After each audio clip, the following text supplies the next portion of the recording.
Okay, so in this tutorial we're just going to tie up a few loose ends. So one thing I'm going to do is select both these wrist controls, go to the visibility and brake connections, because we want to see the wrist controls even when the IK and FK have been switched. Okay, so we can still see that and still rotate that. And another thing we're going to do is start adding the finger controls in. So there's a couple of ways you can do this. You can either have little controls coming out of the fingers, so you could rotate them manually. You could have one global control that controls the whole hand, or which can have it can be connected up, or it can use a set-driven key, to move between presets that you've set up. But the first one, you can basically put controls and orient constrain them in.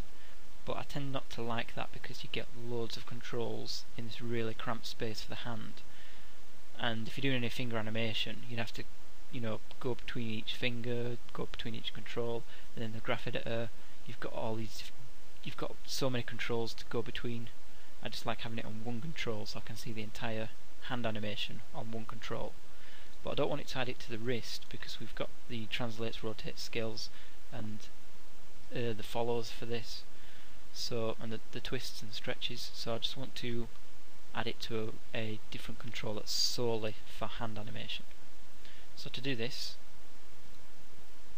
I'm going to go to create, polygon primitives,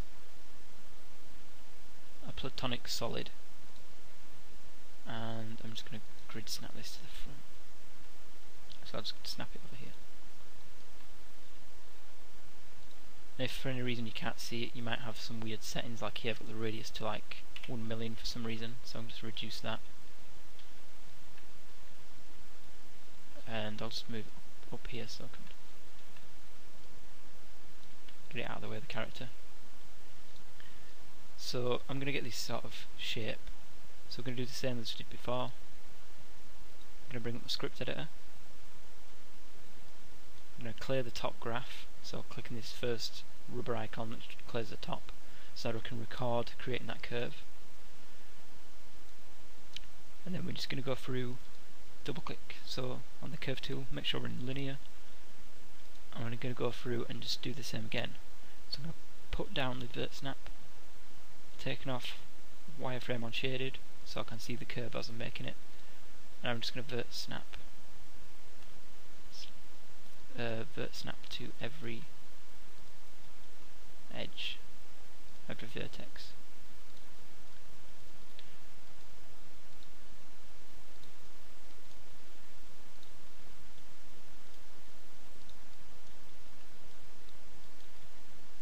We might have to backtrack a few times, but that doesn't really matter too much.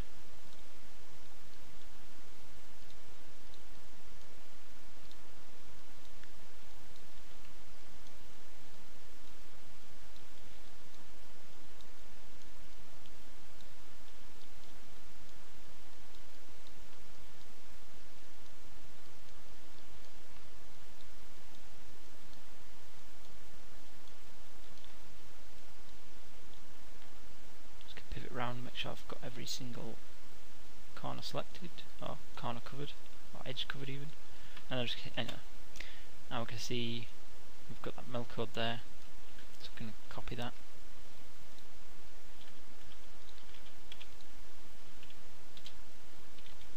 And just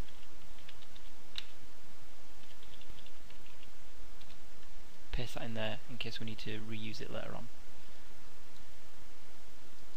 Okay, so I can delete that polygon we made because I just made that just so we can make this funky curve. I'm going to center the pivot on that. I'll just hide the mesh and we'll vert snap it down here. And if you're ever pressing V to vert snap and it's not working, just remember we snapped that on earlier on. So pressing V is going to toggle it off. So I'm going to uncheck that and then hold V and vert snap.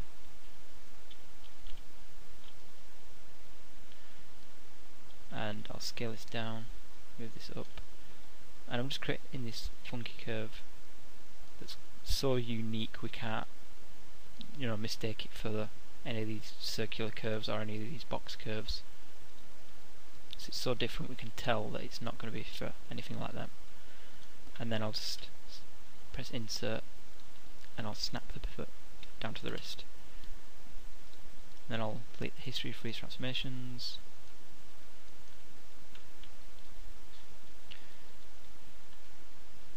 Press, I'll rename this first. So cc underscore left underscore hand 01.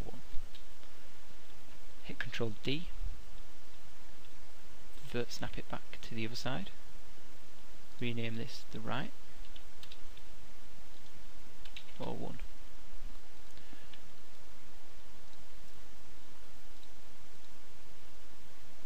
And under Object Display, Drawing Overrides, again, just switch it to the blue.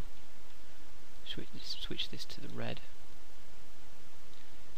And I'm actually just going to parent this to the wrist, because I just want to follow it along with the wrist. And if we've got any scales and rotates in there, we just want freeze transformations again, and history. And I'm actually going to select all these translates, rotates and scales, and visibility, right click, and just go lock and hide selected, because we don't want to animate with these. We don't want to animate the translate, rotates or scale. These are just purely to hold attributes which are going to, rotate the fingers of the hands. Okay, so I'm going to look at these hands, and we've got the ring, the middle, index and thumb. And for the, we've got an A, we've got the A, B and C. We don't really need to do anything with this end joint, it's just there to, we're not going to be skinning with that, we're not going to need to rotate that. So we just need the A, B and C. And these are hinge joints, they're only going to rotate downwards. We could add some animation in there to make them go left and right, but for most cases we're just going to have that as a hinge joint, so I'm just going to connect this up as hinge joints.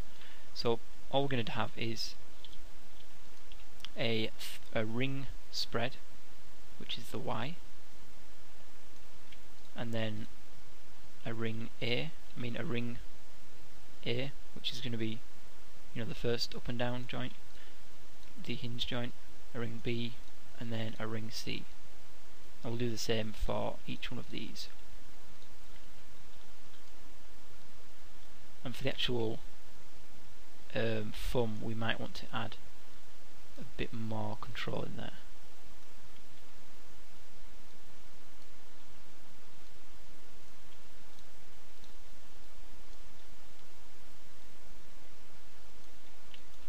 Okay, so to start off with, let's select these two.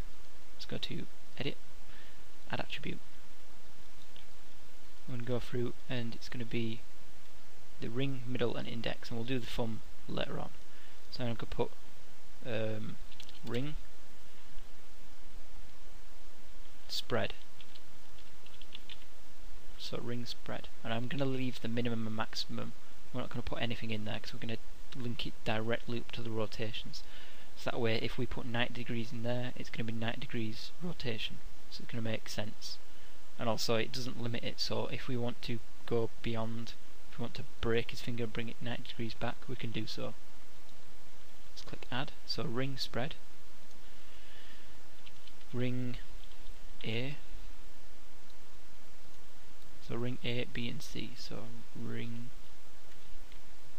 B, ring C. Then we're going to do the same again. So the middle, middle spread. We're going to get lowercase middle.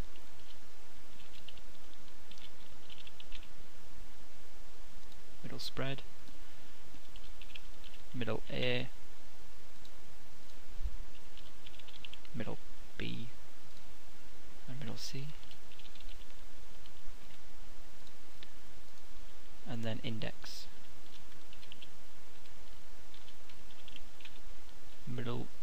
Index spread. Index A.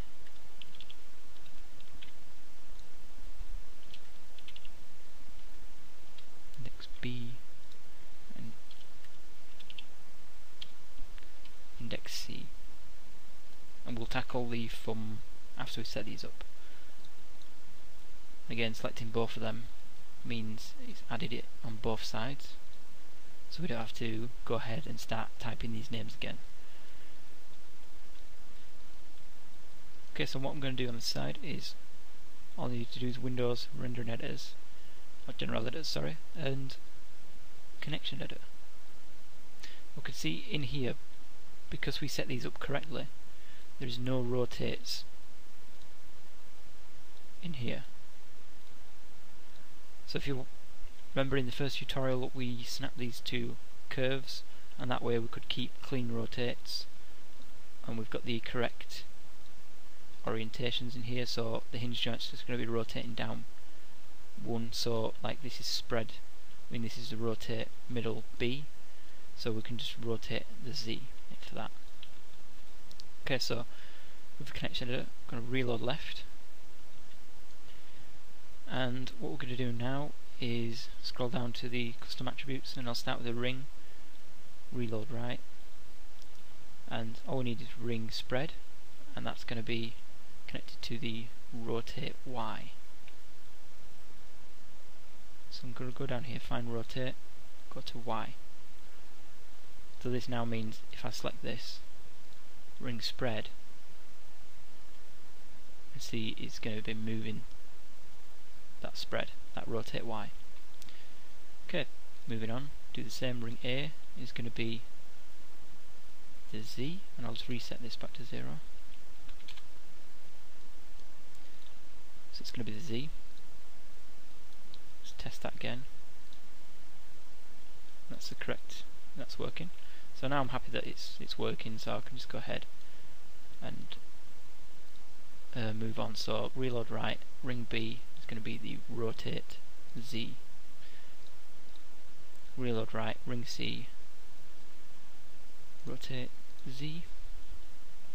So now in here we've got the spread, I've got A, B and C, and if we select them all together we can curl them. So already you can see how quickly we can sort of get that fist pose in there. So all I'm going to do now is pause the video, go ahead and do the same with the middle and index, just go through and attach those rotates up. Okay, so I've just gone ahead and connected all them up. So you can see now if I just select all three of these, ring A, B and C for all of them, we can see we can now smoothly just animate them together and rotate them really nicely and get that fist pose. And then if we want we can get some unrealistic poses in there, so he can break his fingers back or he can wobble his fingers a bit. So just keeping that in there so we can have that in. If we'd used a set driven key we could only blend between one pose and the other, but I prefer this because we have full control now, and also because it's all in one control. You can see here I can just easily select all the attributes and work with them all together, so we don't have to select individual controls all over again. I've just got one control to control the whole thing. Now one thing we want to notice is if I put so if I put 50 in here on the ring, which is just putting a rotation of 50, if I then rotate this by 50, you can see it's moving down, and that's because the way the joints have been orientated. And again, what we're on about with the FK controls and the clavicles is if we set this up so 50 means the same direction, so it mirrors it across, then we could just copy and paste the hand animation from left to right or right to left. So what I'm actually going to do in here, I'll just undo before I rotated that, is if I get the local rotative axes of this, I'll hit G to get the local rotative axes of this. You can see Y is pointing up, so I'll take it off that, and over here Y is pointing up. So if we actually flip this so Y is pointing down, we should get the opposite rotations, so 50, positive 50 will be up instead of negative 50. So all I'm going to do here is select the wrist, go to component mode with the question mark, selected, which is miscellaneous, so we can select these pivots, hide the mesh so I can see what I'm selecting. I'll select all these, and I think we flipped these over in an earlier tutorial so we can get them matching up. So we're going to do the same again. So actually we didn't need to flip these, we could have left them as they were. So I'm just going to type some mel in here and make sure it's in mel. If it's in Python, just click it to go back to mel. I'm just going to type rotate space dash R for relative, so we're just adding 180 degrees on. Space, and it's a vector value, so x, y and z. We're going to rotate it 180 degrees in x, so y is pointing down, so I'm going to put 180, and then space 0 space 0, so it's not rotating in y or z, and just hit enter. And nothing happened, but then I clicked, so I think the viewport just bugged out for a second. It didn't update, but we can see now they've been flipped around. And we can see now if I move this up, all of a sudden positive 50 is also up. So now we'll be able to get these same rotations across, so it's going to be a lot easier to mirror the rotations across. So I'm going to do the same over here. Windows, General Editors, Component, Connection Editor, and reload right to get this joint, the ring.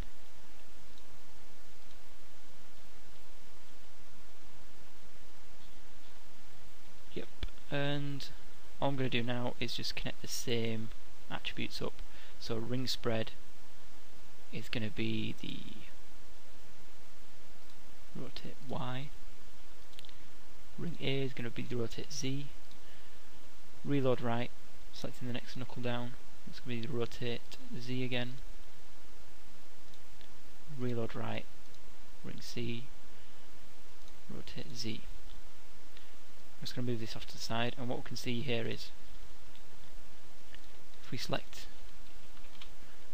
both of these,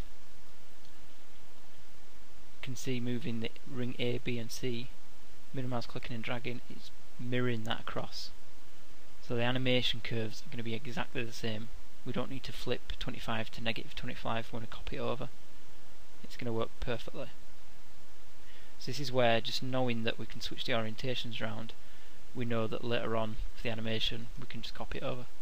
And doing this consistently with all the controls means, so it's like we've done the FK controls, the clavicles and the fingers.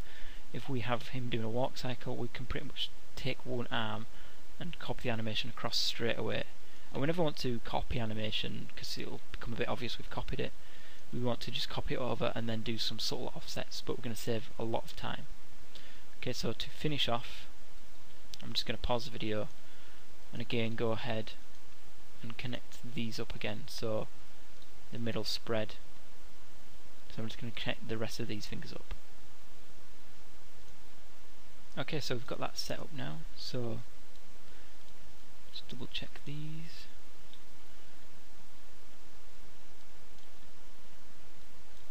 So they're all moving the same direction, so that's great.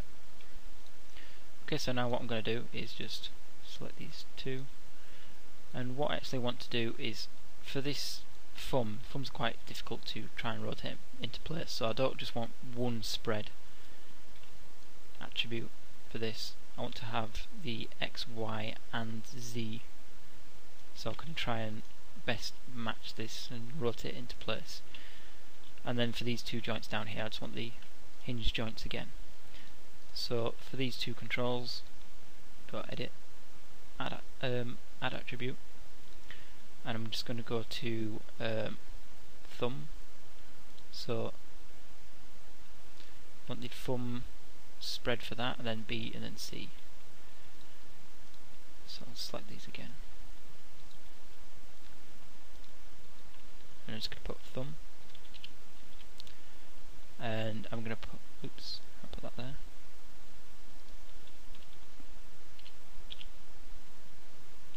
Thumb spread, and then X. I'll just copy the name, add, from spread Y, thumb spread Z. Oops. Z. So we've just got the X, Y and Z of that first control, and then thumb B,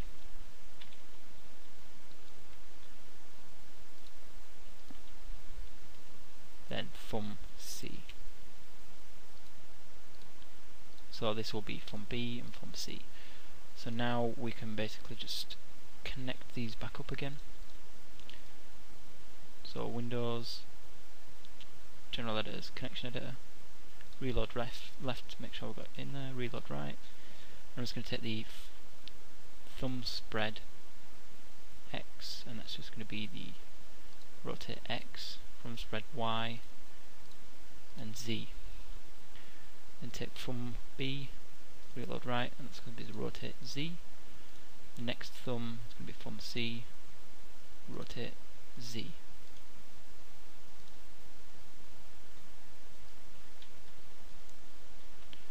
Okay, and I'm just going to check with these. So the local rotative axis is pointing down again, which is what we want.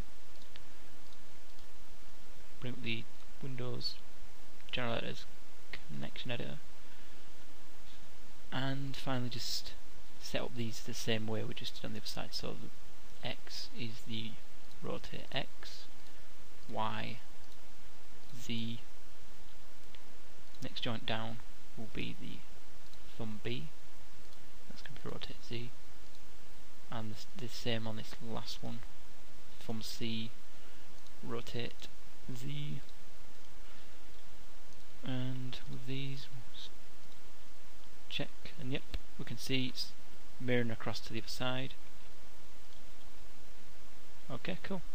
So that's how we can set up the finger controls, and now you can see we've got everything perfectly mirrored across, and it's all on one control. So in the graph editor, all the curves are just going to be all on one control, so it's just going to be a lot easier to work with.